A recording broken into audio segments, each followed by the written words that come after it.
Everyone says knowledge is power. And if you Google search knowledge is power, you get back 12.5 million returns. But is the saying true? Over time, this saying has gone from absolute gold to being just a cliche.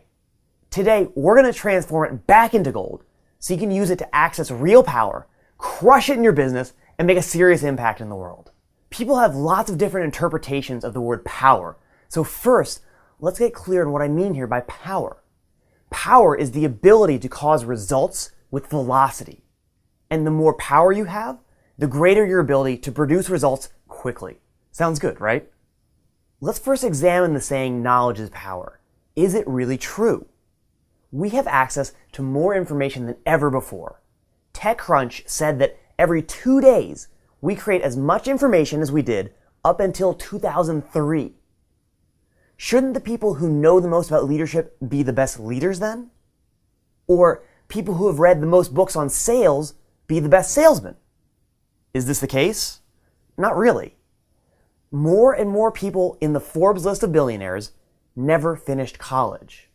So there's something missing to have knowledge really be power. But what is that? Consider that the thing that's missing to turn knowledge into power is action and executing.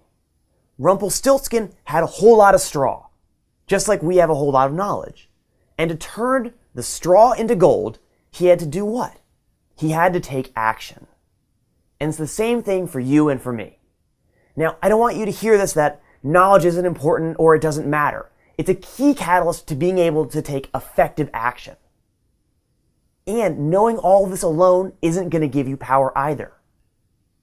All of that is just more knowledge.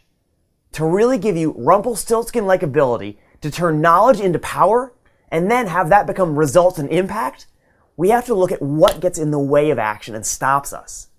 Now we're getting on to something here. There is an infinite list of things that stop us from taking action, so I'm going to cover the top 3. And these are the ones that are not only the most pervasive and inhibiting, but also hidden.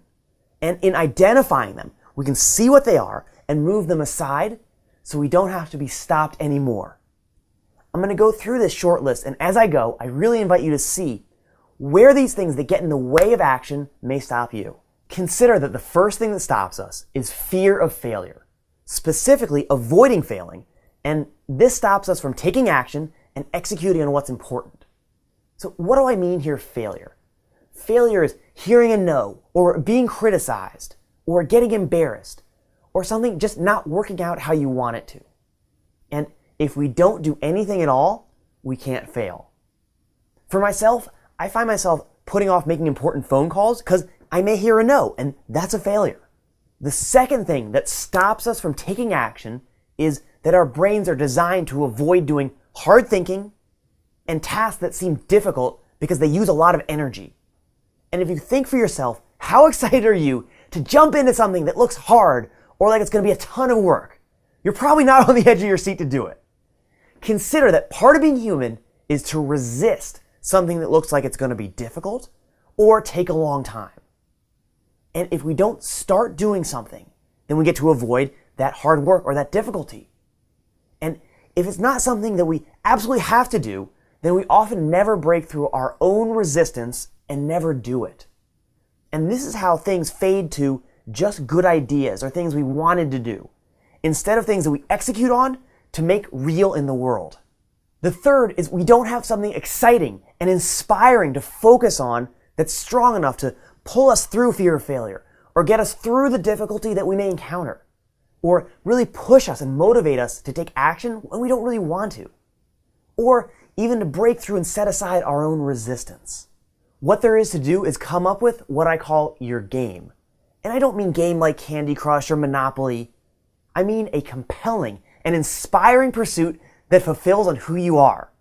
It's the big picture thinking of what's important to you.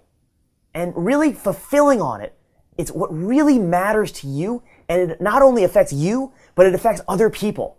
So for example, it's being a leader that grows others, or bettering the lives of everyone around you, or having others win big. All right, there you have it. These are the keys to effective execution, so you can really turn knowledge into gold. Thanks for watching. Again, I'm David Grumping, and if you want more amazing free training so you can crush it in your business and make a huge difference, just go to davidgrumping.com or click on the link below. Also, make sure to subscribe to my channel. I put out new awesome training all the time, so don't miss it. Thanks again. I'll see you next time.